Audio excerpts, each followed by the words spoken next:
It's about time somebody resurrected the Wolfman. The only problem is, by the end of the movie, you'll probably wish he stayed dead. Today we're going to talk through the 2025 film Wolfman, a highly anticipated film that did not do very well in the box office. Now, you can point to a number of reasons for that. For one, this project has gone through many hands. Originally, Ryan Gosling was supposed to produce the film and play the Wolfman, but then he dropped the project. They went through several writers and directors before finally they got Lee Wynell to direct and Christopher Abbott and Juliet Garner to play the leads. People really loved Lee Wynell after he directed The Invisible Man, so that was a big source of hype. But unfortunately, Wolfman did not do as well as Invisible Man, and we'll see why in a second. Oh, and one little bit of additional context before we jump in, I did a video on the 2010 Wolfman film that starred Benicio del Toro. It's actually my oldest video on this channel, and since then, I've been really looking forward to doing a video on this new film. And in case you're interested, here's the link to my previous Wolfman video. Okay, now let's get into it. Fade in. Open on a farm. And oh boy, words, because my favorite part of going to the movies is reading. So we're in Central Oregon and it's 1995. A hiker went missing and the locals believe that he contracted this virus that the natives call face of the wolf. We see a bunch of stuff on the farm that'll be relevant later, including bars on the windows. Wonder why somebody would need those. This isn't even Oregon, by the way. The film was shot in New Zealand, but it's a pretty good stand-in, to be honest. Then we meet Blake, who lives on this farm with his dad. His dad is pretty strict, as shown by how neatly Blake is required to make his bed. Oddly though, his dad doesn't make him finish his breakfast. I feel like if his dad were that strict, he would make Blake finish his breakfast, but whatever. They go hunting and take a minute to admire this cool valley. That's a pretty nice view. Blake is spacing out, and his dad gets mad at him for almost touching these death cap mushrooms. Don't go anywhere near those. He also just gets yelled at for being generally inattentive. See, this is what I'm talking about. You're not hearing me. You're off in your own goddamn world somewhere. There's also this sort of implication that Blake's mom died. People get taken from you, like that. But it's never really clarified. I believe there is a deleted scene out there where his mother is shown to be sick. It's not hard to die. It's the easiest thing in the world. And their conversation is interrupted by Bambi's mom, who steps into this clearing. Blake's dad goes to blast the deer, but it moves just out of view. Blake wanders off from his dad and is looking around the forest when he sees this.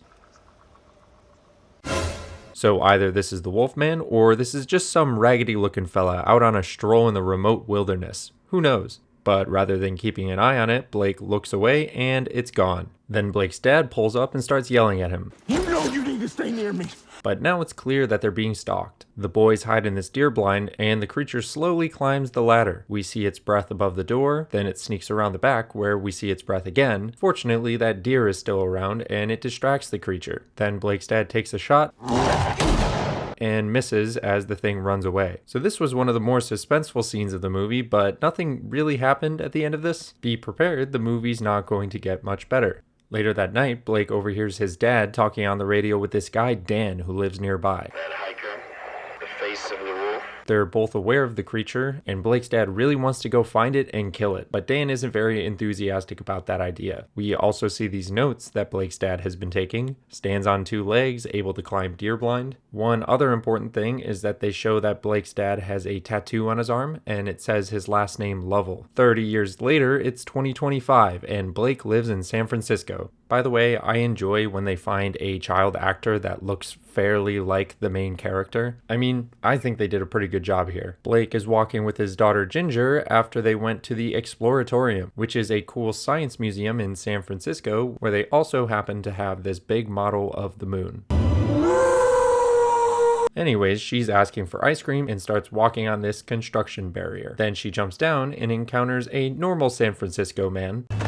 No, the dog don't jump off the motherfucking leash. Hey. Then Blake yells at his daughter in a similar way to how his dad yelled at him. But he apologizes for it, and then he and Ginger do this bit where she pretends to read his mind. Can you guess what I'm thinking right now? I love my little girl. That's amazing. That is going to come up again later. Then they're at home cooking dinner and putting on lipstick. Blake does this barking thing and pretends to be eating his daughter. And wow, this movie's really on the nose with the werewolf stuff, huh? Then Blake's wife Charlotte gets home and is busy with a work call. Blake gets a package with some documents declaring his dad deceased, and they also threw the keys to the house in there. Then Blake and Charlotte have a little fight. We're not fighting, honey.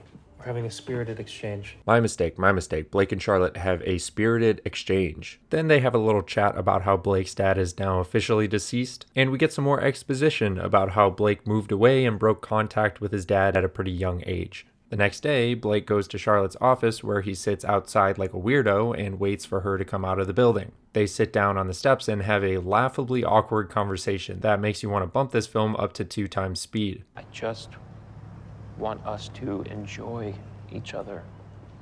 It's so unconvincing that these two people would be married, and maybe that's intentional because their marriage is supposed to be in a rough spot anyways, but their relationship just reads as 2 actors who are written to be married in a script. And we don't even get a flashback or anything about them meeting and dating early on, which would have been nice, but no, all we get is this. Are you happy, Charlotte? So Blake convinces Charlotte to bring the whole family up to Oregon, where they will pack all of his dad's stuff into a truck, and he thinks that maybe this will save their marriage. To which I would say, that's very unlikely. Cut to the family road trip where they're being all playful in the car. Are you a bear?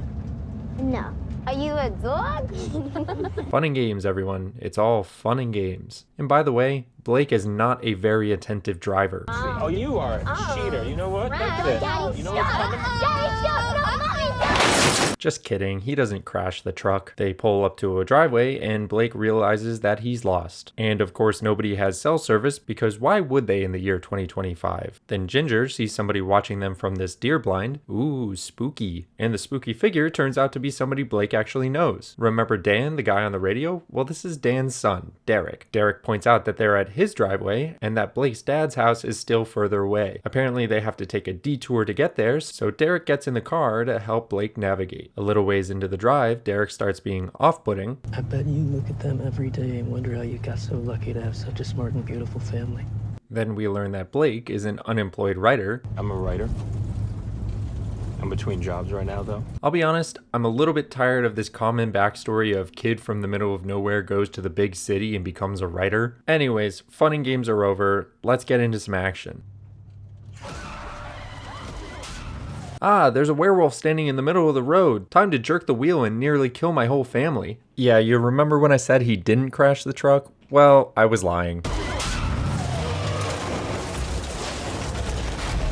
Notice they've mounted this camera onto a rig on the back of the truck so you can get this view like you're driving a car in a video game. Ginger, are you okay?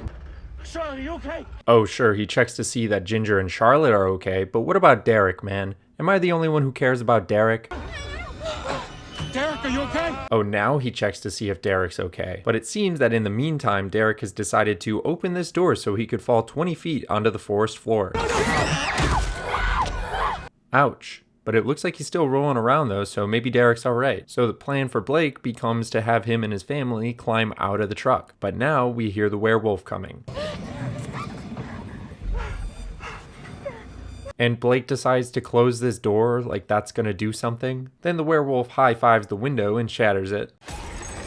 And unfortunately, Blake's arm is scratched, and I think we're all aware of the implications of being wounded by a werewolf. And then poor Derek gets torn apart. And just like that, my favorite character is out of the film. So they all climb out and they do this cute thing where Blake catches Ginger and Charlotte as they jump off the truck. Then they run through the forest looking for the house, and at one point Ginger says she can't walk anymore because she's too tired. Daddy, I'm tired. What? I can't go. Okay. And Blake just scoops her up and carries her. Kids these days are just so spoiled. Honey, we're being chased by a freaking monster. What do you mean you're tired? Just run. And then literally in the next shot, Blake says, okay, I'll put you down. And she's just cool with it. I'll put you down here. Okay. Give me your hand. Hello? What was the point of this exchange? Why was this even in the movie? Anyways, they find the house, but now the werewolf has caught up with them, so they get chased across this field. Oh, and look who's running. Not so tired now, are we, Ginger? So you can't even really see the werewolf in this sequence. It seems like they're relying on the sound and camera work to build the tension. And here's something that bothers me. They get chased to this house and Blake manages to unlock the screen door and the main door on the first try. I mean, sure, he grew up in this house, but hasn't it been like 30 years? And since then, there hasn't been a lock or a key change. Also, am I an idiot? Because it takes me a few seconds to work my keys on a normal day, and this guy's being chased by this half man, half wolf monstrosity. Don't you think that all that adrenaline would make him shaky? You're telling me that this guy is so extremely calm under pressure that he just does this like nothing. No way, I'm not buying it. And I do realize that it's ridiculous to rant about keys for this long, but it's my video and this part was just crazy to me. But they get inside just in time and the werewolf bangs on the door a bunch. Immediately we learn that this werewolf is not very strong. I mean, sometimes werewolves are like superhumans, but in this case, it's not even strong enough to smash through this wooden door. Blake then goes around the house checking that it's secure, and he turns on the generators so that they get lights. Charlotte and Ginger get jump scared by the lights. Then Blake puts his blanket on Ginger and is like, hey, I know I just almost killed all of us when I drove that truck off a cliff, and I know that we got chased by a crazy beast-like creature, but you should try to get some sleep. And with that, it seems like we're starting Act 2. So they're stuck in this house now, which is supposed to be kind of a COVID callback, I think, and Blake and Ginger have some awkward conversation about how Derek is dead and how Blake is sorry because he's supposed to protect his daughter. Is that man dead? Man, he came out the treehouse. Most likely he did die. He also says, I'm sorry if I'm scarring you right now and leaving scars on your psyche, but I feel really bad about that. Sometimes when you're a daddy, you're so scared of your kids getting scars, you become that thing that scars. I don't know who talks to their daughter like this, but she's a kid, Blake. She'll get over it. Then Blake and Ginger do the mind reading thing again. What am I thinking right now?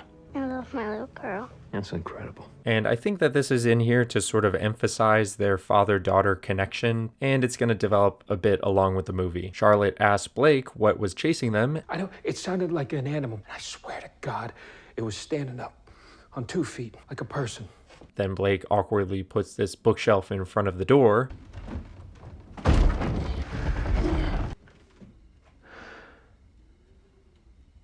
And they go to the basement where they try to call for help using an old CB radio. Then Blake catches a whiff of something. What does that smell? Which leads him to finding his dad's meat room. And this is the first sign that we get of his transformation. He has a heightened sense of smell, so he can smell the jerky in the other room while Charlotte can't. Blake takes a bite of the jerky and uh-oh, his tooth falls out. Not a great sign. Then Charlotte notices the cut on his arm and treats it with an old first aid kit. This doesn't look like you got cut by glass. Then Blake starts reinforcing the bookshelf with nails, and there's this weird scene where Ginger and Charlotte stare at him silently. Did you reach anyone on the CB? I don't understand why this scene is in here. If it's significant, I really can't figure out why. And as Blake's hammering a nail, he starts losing fine motor control, and then he accidentally thwacks himself. Then he gets really thirsty and drinks from the faucet in sort of an animal-like way. Suddenly, Blake starts hearing these thumping noises coming from upstairs. And there's a somewhat suspenseful sequence of him going up to investigate. He ends up finding that the noises are coming from this spider in a closet. So at this point in the transformation, he's developing a heightened sense of hearing. That's why he's perceiving the spider's movements to be much louder than normal. But I'm a little confused here. Why is it just the spider that's louder? Why would he not also be hearing everything louder? Like when the faucet is running, would it not be as loud as a waterfall? Or is it selectively that sounds made by animals are louder? It's not really clear. Then the camera gets all tilted for a moment as Blake gets woozy, but he recovers from it, and Charlotte wakes up because the werewolf is walking around outside. Blake puts his ear against the door, which seems unnecessary now that he's got super hearing, and the werewolf grabs his ankle through the doggy door, which is funny because dogs, wolves, you get it. Charlotte starts smacking the thing's arm with a hammer, which reminds me of this video's sponsor, Arm & Hammer. Just kidding, I don't have sponsors, but if you're enjoying the video, you should drop a like or subscribe to my channel. Okay, now where was I? Arm & Hammer? Oh yeah, she was clobbering this werewolf with a hammer. Charlotte successfully fends off the werewolf. Then we get some fun cinematography when Blake starts feeling the transformation, and there's a transition to this solo spotlight to highlight his isolation. Blake wakes up at 1:38 a.m. and he's still looking mostly human in this shot, but when Charlotte speaks, he can't understand her words. Here they show us that Blake is transitioning to a new state of perception that's divorced from how Charlotte and Ginger perceive the world as normal humans. So Charlotte still can't reach anyone on the radio, and now she's aware that Blake is definitely sick with something. Then we get a look at Blake from her perspective, and he's not looking great. He also can't really speak anymore. Not me, no. Oh, and he pees his pants, and I'm surprised that they didn't have him lift his leg to pee like a dog. They get him in bed, and now Blake's hair is starting to fall out. At this point, I realize that this is not really the monster movie I was expecting. We're most of the way through the film at this point, and it seems like the main plot here is that we're watching a man slowly die of an illness. What I really want to say is that I love you, Blake. I don't want to do anything in my life without you. You're my best friend. Which certainly there's no rule against making a film about that, but as somebody who really enjoys action and big scares in my horror movies, I found this second act to be just kind of a huge bummer to watch. Charlotte gives Blake a pen and paper and asks him to write down what's wrong. After struggling with the pen for a little bit, he comes up with this. That's the best he could do? Now I see why he's an unemployed writer. Bonus points to anybody who noticed that he wrote something different in the trailer. And this movie is kind of an allegory for losing a loved one to illness, but I feel like if you're trying to do well at the box office, you gotta have more going on than this. Also, by the way, while she's saying all of this, Blake is seeing everything in this bizarro world of his. So he's barely understanding what's going on at this point. Are you sick, Dada? And he's dying, and it's sad. Also, the wound on his arm has gotten even worse. Then when Charlotte is about to treat it, Blake runs into the corner and starts gnawing on his arm, which I guess is something that an animal would do. It was also sort of funny. I brought you some lunch. Okay, so now things start to move a little bit more. Charlotte decides that they're going to try to leave, so she grabs the keys to Blake's dad's pickup truck, which is outside near the barn. She takes everybody out there along with a battery to jumpstart the truck and a knife, just in case. Then there's a suspenseful scene where she tries to get the car running, and we know that the werewolf could show up at any time. Surprisingly, the truck still runs. Come on.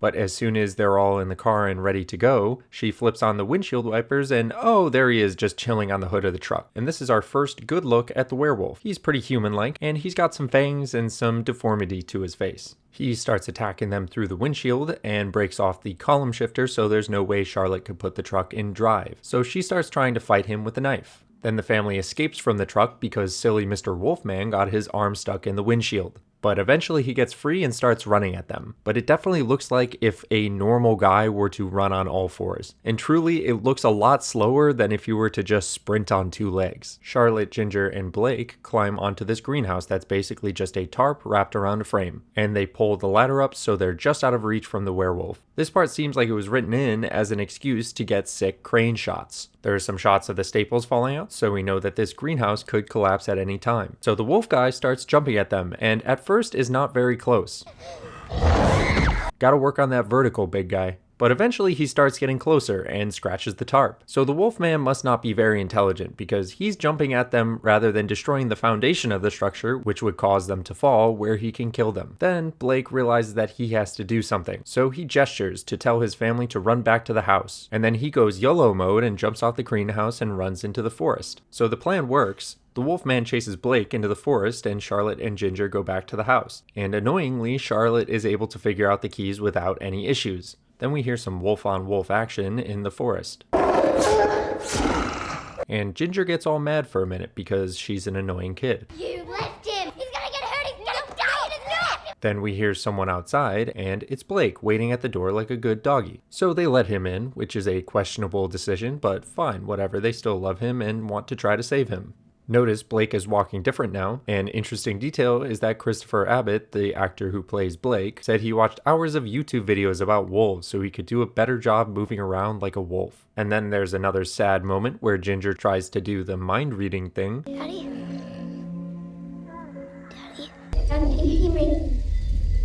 But at this point, Blake is so wolf-like that he doesn't respond. He also vomits up some blood and a severed finger. Then he starts getting all aggro toward his family, but after a minute, his human side gets control and he realizes that he's a danger to his family. He goes to leave, but the other freaking wolf is right outside. Cue the fight scene. Blake is getting his ass kicked at first, but Charlotte helps by stabbing the other Wolfman in the back. Then Blake gets back in the fight, but quickly gets knocked out.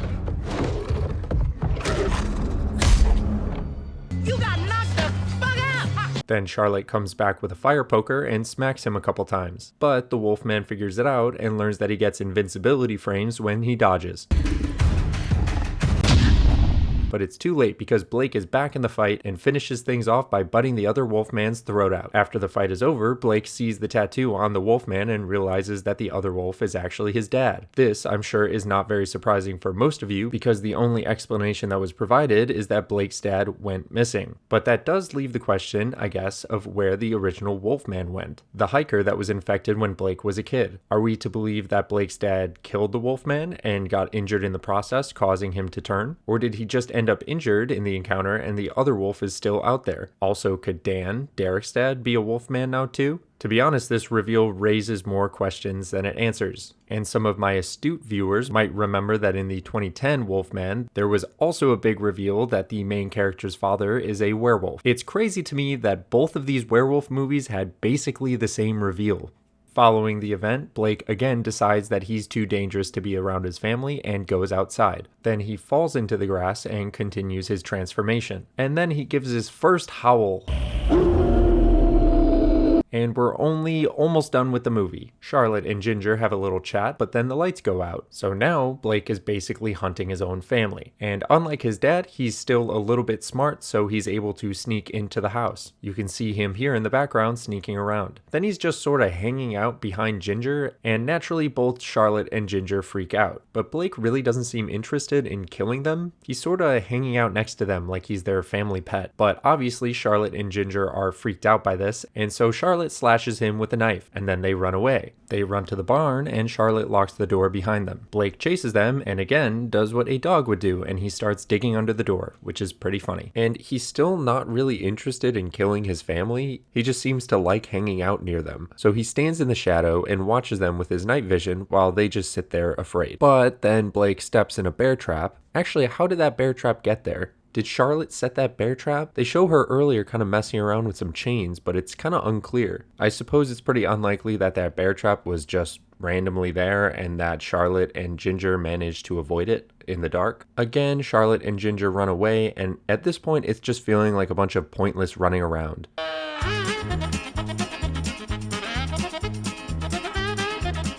They get chased somewhere, he follows, they run somewhere else, he follows again. The routine is getting a little bit stale. So Blake is caught in a bear trap, and once more he thinks, what would a dog do? Well, a dog would gnaw off its own leg, of course. So he does that. And he continues chasing them. This time, for some reason, they go to the forest instead of back to the house. Oh nice, they're back at the crash site. Charlotte sees Derek's mutilated remains, R.I.P. Derek by the way, but she also finds his rifle, which I imagine will be quite useful. Just something to note, it feels like it's firmly nighttime at the moment. The last actual time we saw was around 2 a.m. and we have no idea how much time has passed since then. And oh hey, it's Blake on top of the truck. How'd you get up there so fast, buddy? Charlotte sees a deer blind and decides to take her and Ginger up there. Not a great idea because you're kind of trapping yourself, but whatever. And suddenly, in this shot, it looks like there's morning light. Well, that was a pretty fast sunrise. Wolfman Blake starts climbing the ladder after them, and okay, now it feels like this is firmly a morning shot. I wonder if there was supposed to be more to this sequence, but they had to cut it out, and so now it looks like the sunrise just happened extremely fast. This deer blind scene is obviously a callback to the beginning of the movie, where we see the breath above the door, but then Blake peeks his head up, and he seems relatively non-violent. Ginger, though, uses her little mind-reading trick to figure out what Blake is thinking.